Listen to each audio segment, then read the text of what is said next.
Good morning from Korea. So today's video is the kickstart of day one of this program. So I told y'all in the very first video that I did that the program was going to be working with North Korean refugees, and so everybody's getting together for that, and we're all supposed to be meeting up today. So one of the things that I thought was kind of nice that a friend of mine asked me about was um, she was asking me, so what's it like? How is Korea? And the funny thing was, I was eating breakfast, and I was out of 25 floors. There, obviously, go to the 25th floor. There's a Sky Lounge, and in the Sky Lounge is where they have like some of their more premier restaurants and stuff, and they happen to have breakfast at the time. Well, it's depending on certain packages that you can buy. You can get a ticket so that way you can get breakfast. Unfortunately, I didn't get that plan, so I spent I think it was like 17, 18 bucks for an all-you-can-eat breakfast. But the spread that they had was phenomenal. So they had a little bit of Korean food. Well, they had plenty of Korean food, plenty of international food. So I mean, you got a really good variety. But as I was telling her, I was like, the one thing that I've noticed that I thought was kind of interesting was as I was looking down on traffic, I saw three colors of cars: black, silver, and white. Nothing else. No, no, no. Excuse me. I saw two others. There was a red car and a turquoise car. Now, granted, people they'll take a look at some of the stuff and be like, "Well, there's orange cars down there too. There's yellow cars too." Well, those are taxis, not actual owned vehicles. And she's like, "I don't care about that. I care about the culture." So let me kind of break that down for y'all a little bit. So the culture that I've experienced so far has been really nice.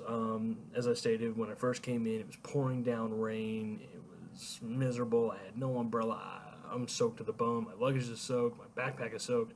Thankfully, I've got liners and everything, so that way my electronics didn't get all fried to hell. But the thing that I thought was interesting is I'm trying to figure out where I'm going. This older gentleman comes up beside me. He's got an umbrella, and he puts the umbrella over my head. And I was just kind of like, "Wow, thank you." And so, he kept this, he tried to keep the water off of me and everything as long as he could, while I was trying to figure out where I had to go and kind of get my bearings. And so I told her, that's pretty much been my experience. I mean, so far it's been very friendly. We're, being in Seoul, there because it's the national capital, there's a lot more accommodation for English speakers. Although I would highly recommend at least getting a basic course in Korean. Being able to read and understand the alphabet helps a lot. Yes, they do have an alphabet for those of you that were not aware. So, and it's actually really easy to learn. It's phonetic, so it helps out a lot.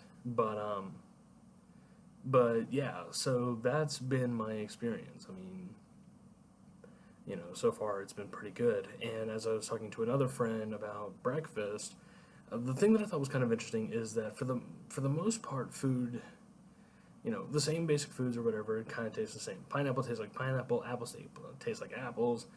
There's no real difference. However, one of the things I thought was kind of interesting was when I had their bacon. Their bacon has more of a ham consistency, so it kind of tastes like ham. But everybody's like, "Oh, well, it's just like Canadian bacon." No, as a matter of fact, it looks just like bacon. The cuts are just like bacon, and it's absolutely phenomenal.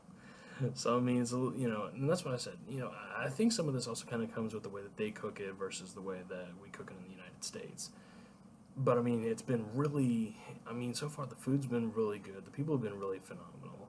So I mean, and aside from the mishaps that I told y'all about in Trouble in Paradise, I mean, honestly, that's about it. So, I mean, I can't really, don't really have any faults with anything or any kind of complaints. I mean, it's been a great setup.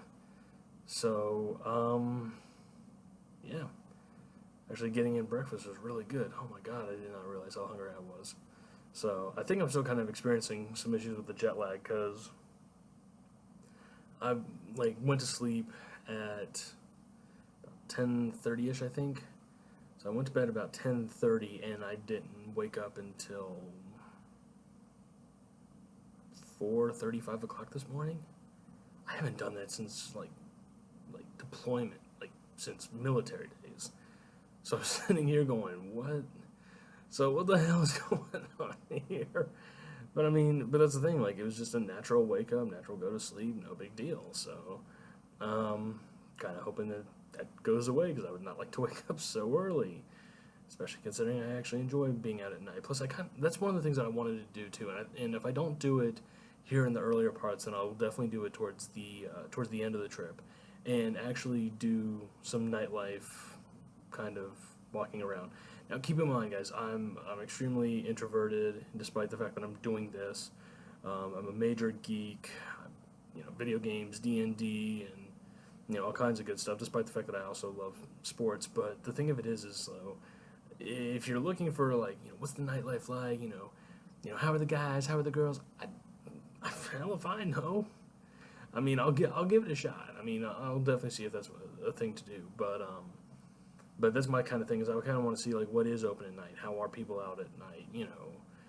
Is it a more social scene? Is it more chill? Is it more vibrant? Is it what's it like? So, like I said, if I don't do it during this early part of the trip, then I will definitely make sure to try to get something in towards the end of the trip. But there, I'll probably do some more videos today as everybody starts coming in and we get more places to go and get better views of the city. So, all right, we'll talk to y'all later.